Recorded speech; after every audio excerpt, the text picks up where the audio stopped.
Kate, how's your story? My story is awesome and it's unfolding. It is unfolding. Yeah, as everybody's is. You know, we've talked about who the hero is of your story on Trajectory before, and we've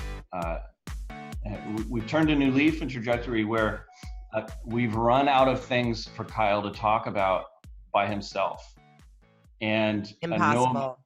Kate is a terrific interviewer, but she can't get anything new out of me because after a year of producing Trajectory, Kyle has nothing more interesting to say, so we have to have guests. We have to have guests. That's impossible.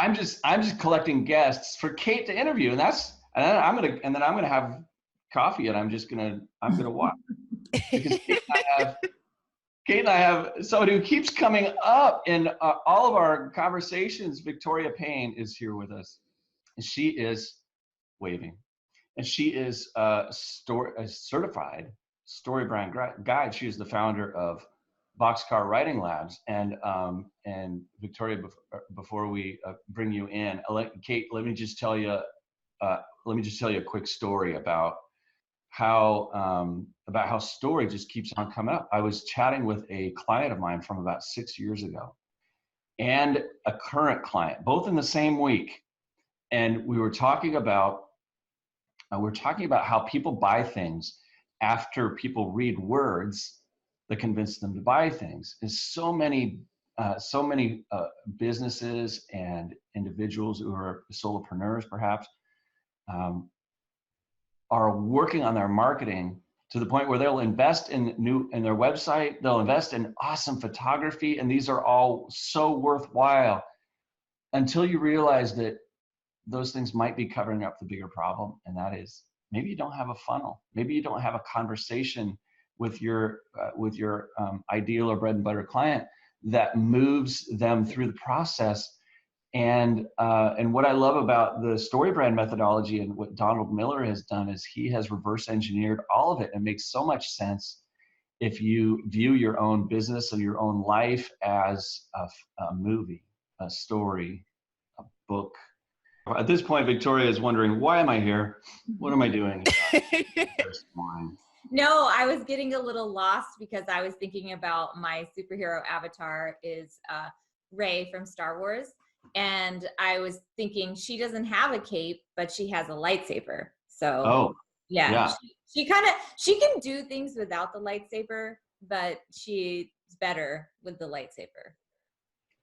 That's true. Yeah. That's true. Well, she's using the Force. So the Force, it's interesting that we talk about these things because they all play into what we're talking about today, because we're talking about the story of your business, talking about the story of your brand, and I like to describe it to people this way: who in the story of your customer's journey is Luke Skywalker, and who's Darth Vader, or who's Obi-Wan? What is the plan that the Force provides, and what are the outcomes? Because those are all essential elements to any story, and that's what Victoria does. So Victoria, before we start throwing totally random and unprepared questions to you, well, Kate has prepared questions, I have unprepared questions. I want to tell people about what happens when you bring in a StoryBrand certified guide into your business, because I'm somebody who focuses on value for my clients, and I help them work on the value that they provide to their clients. And so we focus a lot on what and who, but not until recently have we kind of bridged the gap of what and who with why.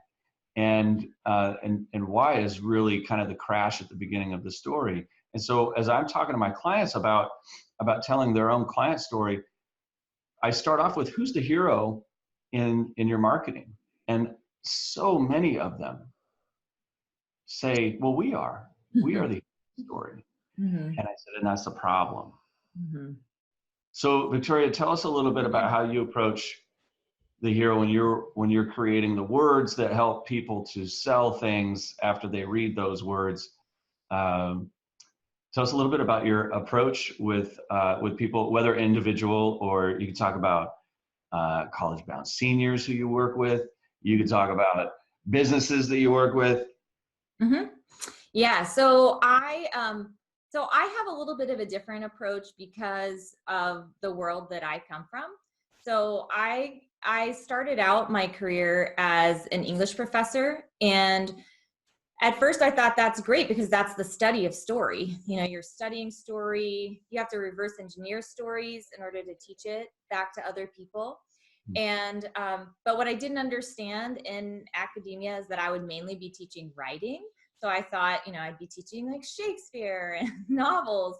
But when I was in graduate school, I was hired by my department to teach writing, and I found out that I kind of liked it because you really talk about trajectory, like story, like you get to see someone's personal growth, and it's actually measurable.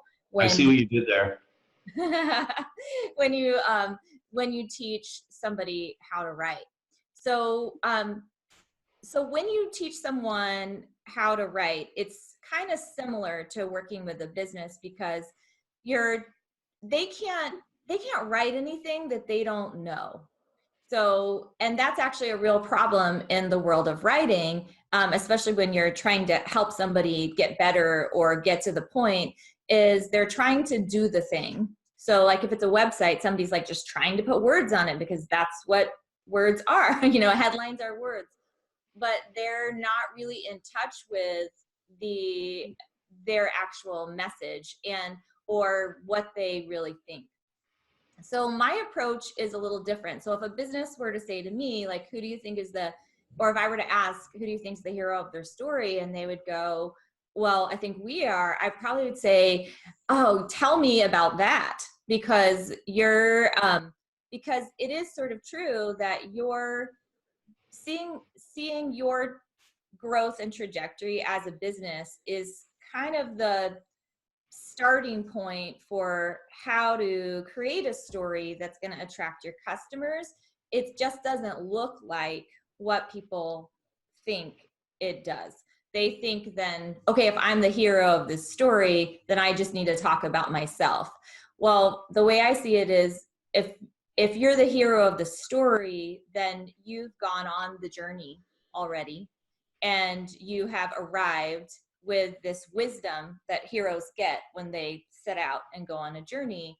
You know, what is that? Like, what is it that you've learned? Like, what is it that it's not only how do you help clients, but it's, you know, you've been on this transformation. You want to give people transformation. So sometimes it's helping them connect or what I call, it's like finding the intersection point between your business's growth and trajectory, your personal place that you're at today, finding that intersection with your customer story. Yeah. So the way I just heard you describe that is if your business is the hero of your story, then your customer plays such a tiny role. Right. Often Yeah. uncredited. An uncredited role. You're not going to find them in IMDb. So there's so many things that come to mind about this because it plays such a prominent role in so much marketing and how people talk about themselves. And what came to mind as you were talking about that is Esurance. Esurance, before they were bought by Allstate, their ads were cartoons. Kate, do you remember this? Kate, you don't watch enough TV. I don't remember cartoons. All right, so let me tell you, I watch a lot of TV. I watch it all for the ads, and I write it off. No, that's not true. That's actually a good idea. It is a good idea, but don't try it. The Esurance ads had two superheroes, a male and a female superhero. They were Esurance. And it positioned the client as desperate. I need help. no one will help me. And so when Allstate bought Esurance, now Esurance has a totally different has totally different messaging in their ads. No more cartoons, no more "we are the superheroes." Mm-hmm. And what they've done, Allstate actually has always done, well, not always, but in the last 5 years, has done a terrific job at positioning themselves as the guide. Mm-hmm. And Kate, I think we've even talked about the Allstate commercials before, because they named their villain Mayhem. And when something really cool, that's the guy. Yeah, that's the guy. Mm-hmm. So something really cool happens in telling the story of a business when you name the enemy, when you name the villain, and you could start to turn your business into a movement. I mean, that's one of the essential things about creating a movement. You've got to have a common enemy, and you got to be able to name it.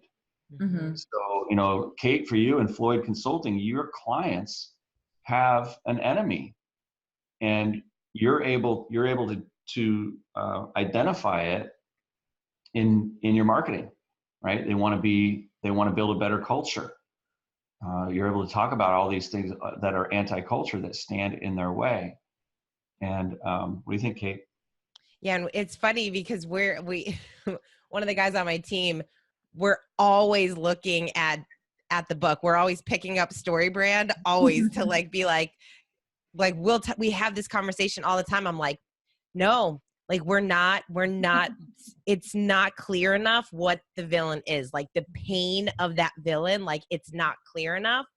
But Victoria, when you were talking, I felt like it's so interesting, because I think when we ask a business who's the hero, Mm-hmm. they automatically, without knowing, because we're not saying to them, who's the hero, who's the villain, who's the guide. We're not asking that. We're just saying, who's the hero? And immediately we want to be the hero. So we just raise our hands like, oh no, my business is, we are. Mm-hmm. So taking them through that exercise must be interesting. What do you find when you then ask them, oh, you are, so tell me why, versus, no, you're not. Well, I think because I'm used to helping people figure out what they think, I tend to try to gather more information. I probably say back to them what they think they said to me, but I reposition sometimes the customer's the hero, or I try to help them think about it. One thing I'll say is that when I was at the training that I did with Donald Miller, I learned something really cool that he talks about. And he said that that one of the reasons why you don't want to be the hero, the business does not want to be the hero, is that in story, the hero is the weakest person in the story. And because the hero doesn't have it figured out. They're at the beginning of the journey. They need help from other people, and they'll eventually figure out something important. But you don't want to position yourself as the hero for your business, because it's actually a lack of authority. And in story, and in the Donald Miller framework, in story, it's the guide. It's the person that comes along that is really able to help the hero get things figured out. So It just blew my mind. yeah. I have nothing. Yeah, Seriously, it just blew my mind. Well, and after years of studying stories, because in literature you really kind of move away from calling people the main character, the hero. You call them the protagonist. That's the literary term for it. So so when I wrote my book last year, the first chapter is called I Am the Protagonist. And it's this understanding of, and I probably could have called it, I am the hero, but so I work with students who are trying to tell their stories to colleges, so that colleges can see them see them not for just their accomplishments or their sometimes lack of accomplishments. Yeah, sure. Yeah. Yeah. I've written a few resumes in my time. Yeah. We got to fill that space with something. Yeah. So I want them to understand that they're already the main character of their lives, and so I take them through kind of a reverse engineering of characters. So in literature, the protagonist is somebody that undergoes moral and psychological growth over the course of the story. So when I help them steer towards topics that are going to make great essays, I have them make kind of a list of the things in their lives that have really mattered. And a lot of those topics, they are what I call not on the graph of your life. So a lot of people, if someone were to ask you, like, tell me about the important things in your life, you might talk about things that are, almost tangible, things you can really put your finger on, in terms of, like, in 8th grade, I got a job, and, 12th grade, I graduated high school, then I went to this college, and then I worked for this company. So we tend to talk about ourselves in that way. But the things that really make meaningful topics when it comes to your life and how to talk about yourself, a lot of times are these little experiences that you've had. So I've had students write about the science of lightning bugs because of their fascination of capturing lightning bugs, or their love of crossword puzzles. And so these are just the kinds of things that don't really show up, but give you a sense of really who they are. So I know you asked me a different question, Kate. Sorry. You were joking that Kyle would get us off topic, but I also can do that. I'll take the blame for this one too. This is not off topic, because I think it's so fascinating, though, because how you view where you are in the story comes out in your marketing for your business. And when you're writing an essay as a part of your college application, you're essentially doing the same thing. Where you arrive in the story of your life, it matters as to what role you're going to play, and how, and what are the other characters, what do you learn along the way, and who have you been able to help, or that sort of thing. So it is so fascinating. It has such an impact on your own personal trajectory. And Kate, you and I over the years have talked a lot about personal branding, and I know you and I have both separately read books about personal branding, and I think that's Kate, if I may say, your personal brand was undoubtedly a big part of you becoming a CEO of Floyd Consulting, because it wasn't a hiring process you went through. It was Matthew Kelly reaching out to you and saying, I've been watching you. And that is the personal brand.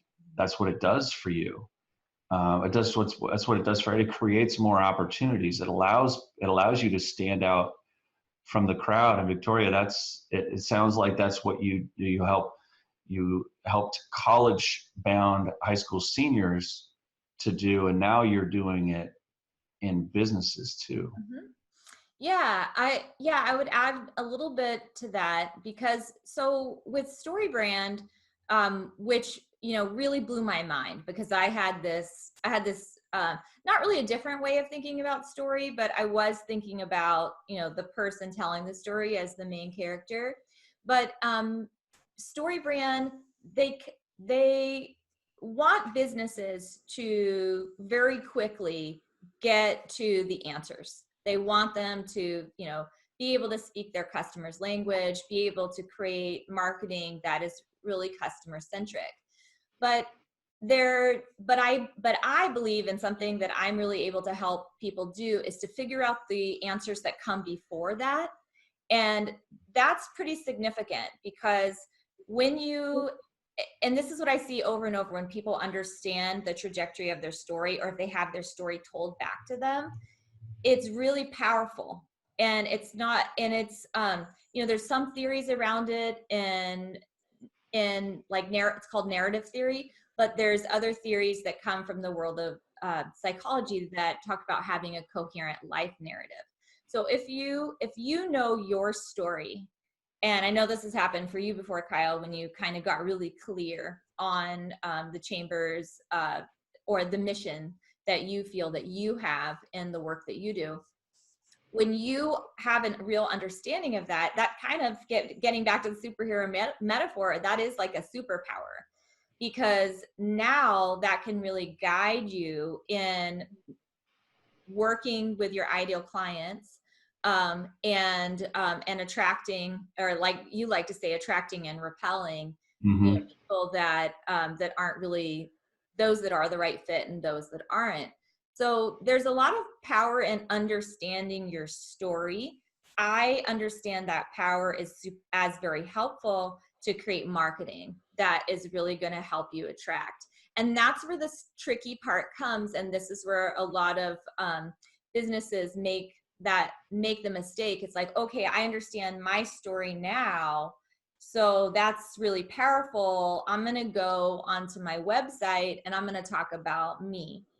And because I've had this amazing understanding, I'm going to share that with other people. Well, what else would I talk about on kylesexton.com? Well, like what the topics that you talk about on Trajectory, you know, that you I want people to click on that picture of me in 4th grade. that is super cute. Yeah. Well, and that gets back to kind of your idea of personal branding, and you are, you know, you offer these tremendous services to the clients that you work with, but you're also a person. And I think that a picture of you in 4th grade really lets people know that you have a fun sense of humor, which is something. And I used to have a very poor sense of fashion. I think that's what 4th grade's all about. I think it's interesting to, when you see people that really understand this and get this are, as you know, incredible copywriters. And I think what's interesting when you look at this whole like story and guide and everything, it's almost like the best people, they position themselves as the guide. But I think when you don't understand story, they're seen as the hero. So they're positioning themselves as the guide. They're seen as the hero, which is why people gravitate towards them. They probably don't realize that they are actually the hero until they are on the other side, because they took the guide. They took that information. And when I look at some of the best copywriters, like I'm always signing up for people's emails just to kind of get to know all of the copy, really great copy. And it's funny because there's like certain lists, you know, you get on these lists. Sometimes I'm like, how am I on this list? But I still read them because I'm like, they are masters of like, yes, I have that problem. Oh my gosh, that happened to me. That was me. That was me. And you know how to fix it? That's why we buy the courses. That's why we buy the product. Like we just are like, they know the answer. They have the answer. And until we can get to that place, like every company, every business, on the business side and on the personal side, it's, as a brand, I look at it like your brand is how do people feel when your name comes up? What are people saying about you in the room that you're not in when someone brings up your name? And that to me is like, when you can get to the place of, oh my gosh, I need help with, or my son or daughter needs help with their, you know, crafting their message to get into college. Gosh, I need help. Oh my gosh, Victoria, when that happens, when you've created so much out there that you've created, like that's who they think of immediately. That's what we all want in our business and in our life. Yeah, no, it's really true. It's just so hard for us to talk about ourselves when we're so close to our own experiences and our own story. And sometimes we think we're doing it when we're not. And I think that you made a really good point about some of the people that at first it kind of appears like the thing that you like about them is really them. But yeah, if you kind of slip under that layer of subconscious they're actually speaking to you, and they're speaking to you about their problem. You in a very important way kind of trust them and trust what they're talking about, and believe in them, because either you know or understand their story, or they just have consistently proven or given you information that has been helpful. Because you can be attracted to somebody's personal branding and think they're really great, but if they fail to give you value, or if you're like, oh, I'm not going to click on the talk today because it's going to be about her again. But if you know that there's something in there for you, they work together. And so I think that's it's this kind of fun reverse engineering of it. And for businesses, a lot of people who have successful businesses, they don't work in words. They work in, building houses, or they work in, a friend of mine has a movie theater. They have the thing that they're passionate about, whether it's building homes or providing entertainment, is not, hey, how do I talk about myself? So it's a really fun way to be able to use a skill that I've been able to thinking a little bit about trajectory of it. I've been kind of working on this for a long time, and now it's not just helping one person. It's not just helping, which is a big deal when it does help one person, a college student, get in. But to be able to help a business help multiple people is really satisfying. It really scales your skills in a bigger way. I'll tell you that one of the real light bulb moments for me is after a very short amount of time after I hired Victoria to StoryBrand my clients, the work that I do for my clients. It wasn't about StoryBranding me. It was about projects that I do over and over and over again for my clients that needed a more cohesive story, that needed this. And for the first time ever, like people would look at the work that we did as teams, and they would, in my work, and they would look at this, and they would say, okay, we'll move forward with this. We trust you. We trust you, Kyle. You've done this a few hundred times or more. And now people are consistently picking it up and going, you described me. I see where I fit in this. I'm excited about this. And it's that emotion that comes out that is so powerful. Kate, you mentioned copywriting. That's really what we're talking about here, because the great storytellers, the great video producers, it starts with great copywriting. And I first learned about story from Dave Lieber, who's a syndicated columnist. He's based in Texas. You may have seen his stuff in USA Today or other lot. He's all over. He's all over the place in terms of newspapers. And yes, he still is in newspapers. But I learned from him because I was trying to craft the story that I told on stage.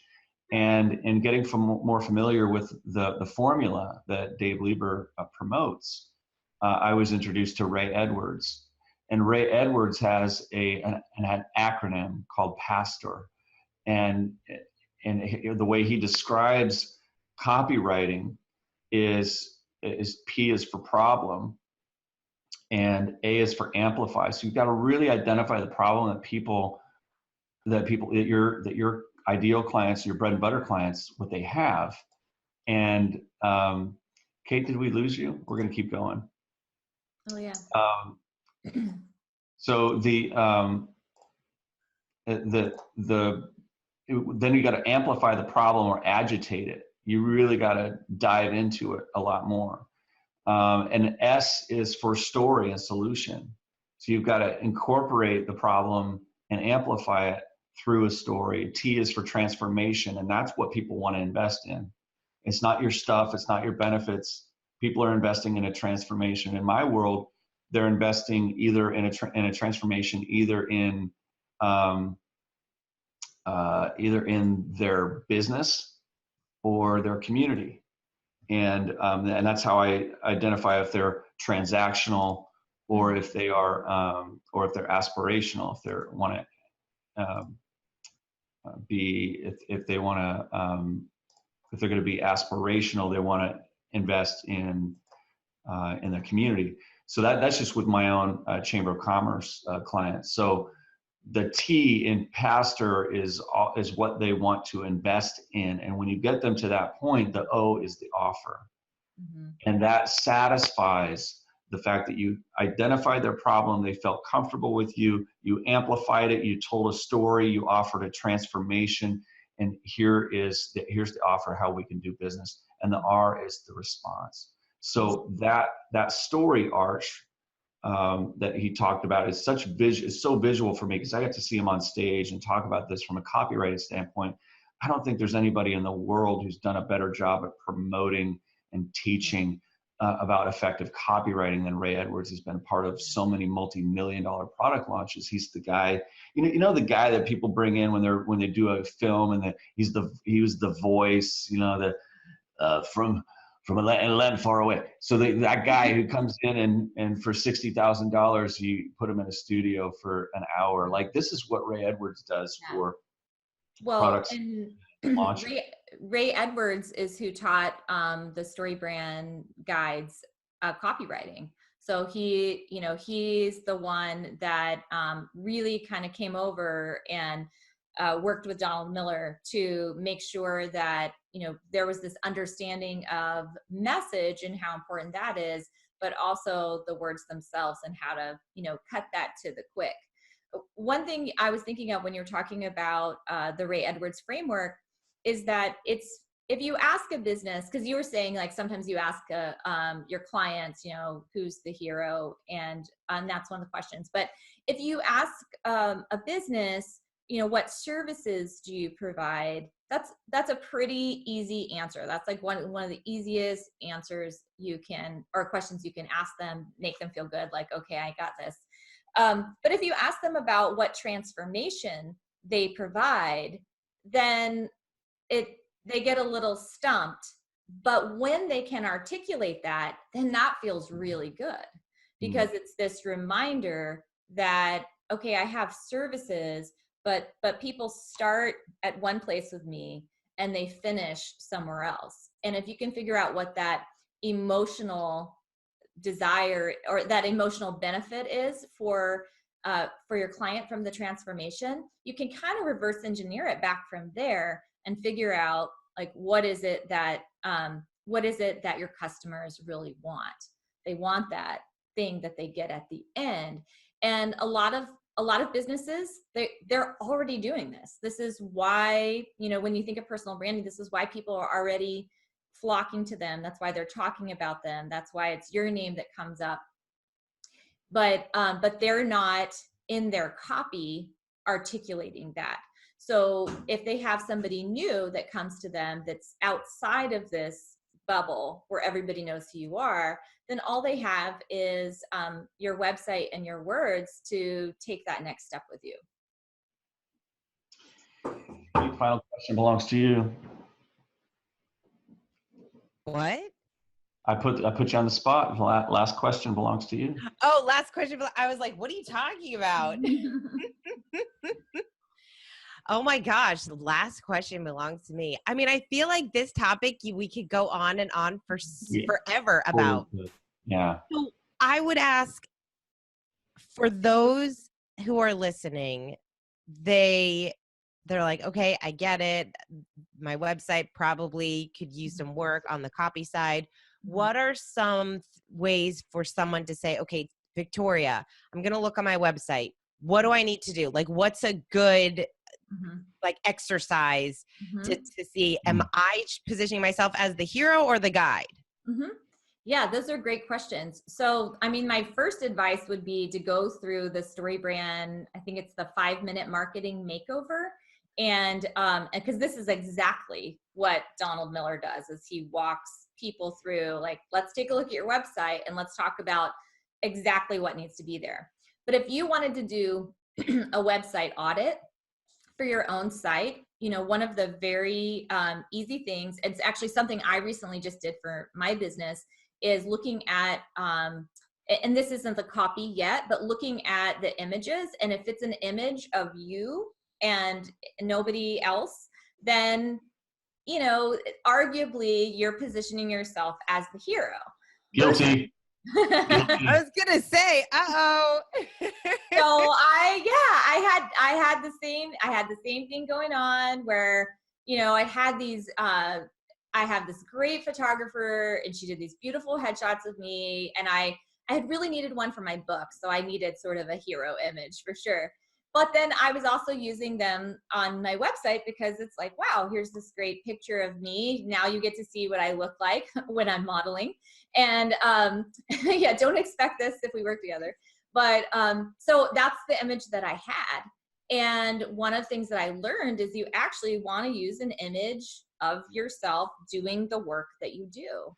And it, you know, makes sense if you go to the StoryBrand page right now, or the StoryBrand website, you'll see Donald Miller. It's not like you're not going to see him, but you'll see him with a microphone walking around in a crowd, you know, giving talks, which is the thing that he wants you to do. He wants you to come to his live workshops and training. And so I think that's one of the things that you can look at. I would also say, look at your bio, because these are just some like hero litmus tests.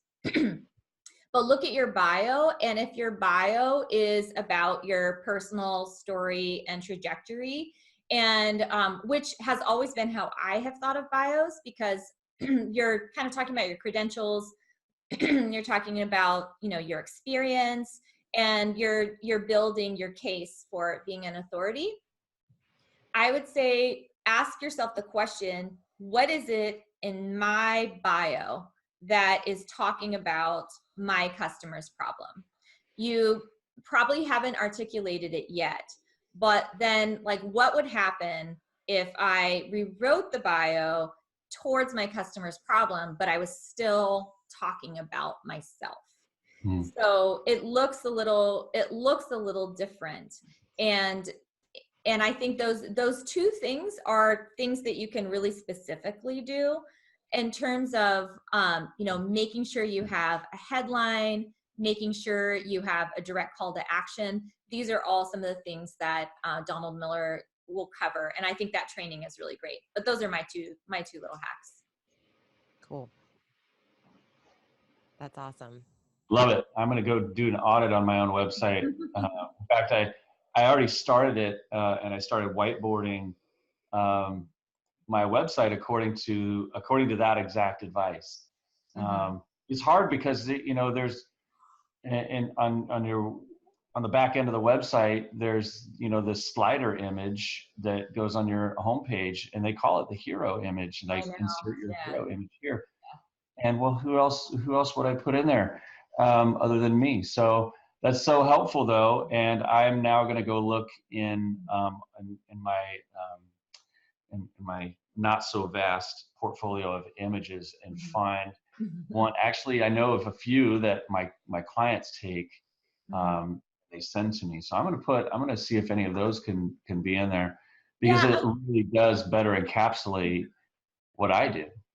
Yeah, it should be you. Like, you should be on there, but you doing that great work. I mean, one day having somebody take pictures of you when you're out in the community really would speak to the aspiration that you have for making better businesses and communities, right? You're out there in that work, out there doing that work. What do you think about, for you, Kate? What do you think the picture would be? If there was an image that kind of captured you and your work, what would it look like? At a workshop, like doing something with with people. Actually, I don't even know. Isn't that horrible? I'm like on my personal website. Workshop. I mean, you guys just started a workshop. You just started these awesome workshops, and I think you've got one. I think you've got one on the calendar, Kate.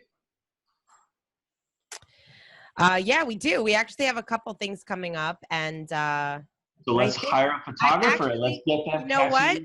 Catchy. If you go on my website now, on my homepage, there's a picture of me and I'm doing a workshop.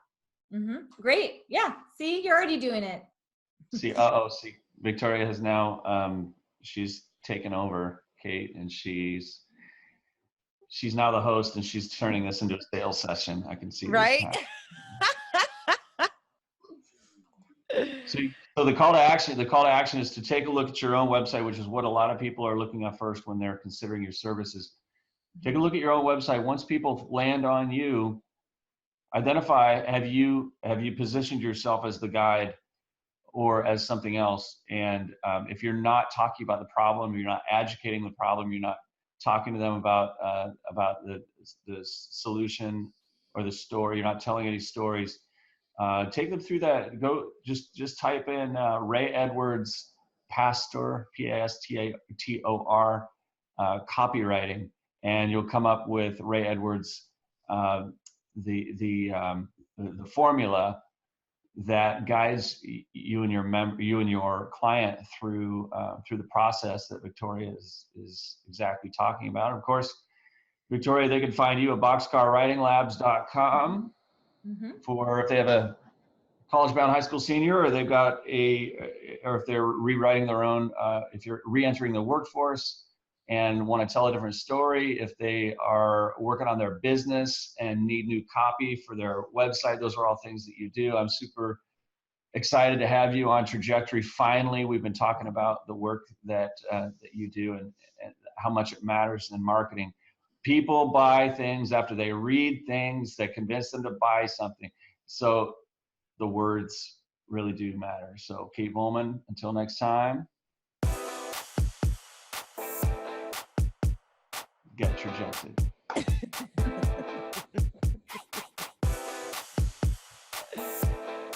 That's Kate's favorite part.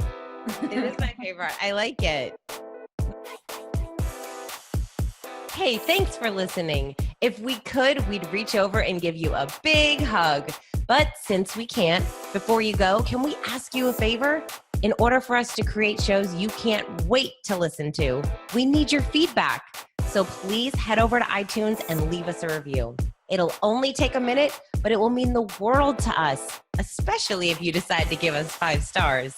And if you really loved it, take a screenshot, share it on your favorite social media sites, and invite your friends to join the party. Until next time, get trajected. I love how you start our podcast, Kyle. Do you? I do. I like to start with a Q. That's short for question. We're gonna do a little Q&A today. Q&A. Your Q's are very broad. They're very. How would you save the planet? Well, actually, that was my next question, Kate Bowman. How's your story, and how would you save the planet? These things are tied together. The last person that I knew who saved the planet was a superhero. Iron Man saved the planet and gave his life to do it. Spoilers.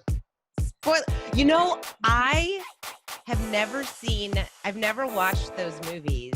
I've seen pieces of them, and I know they're really good, and I've just never watched them, but I know they're so good. My sister tells me all the time, you have to watch them. Well, there's 3 of them, right? It would give you one more thing to talk about with my son Wyatt, who is obsessed with all of them and can debate them, and would love to talk about film theory, which is a discussion of all the things that didn't happen in any particular film. It's a little nerve-wracking sometimes. Oh my gosh. Yeah.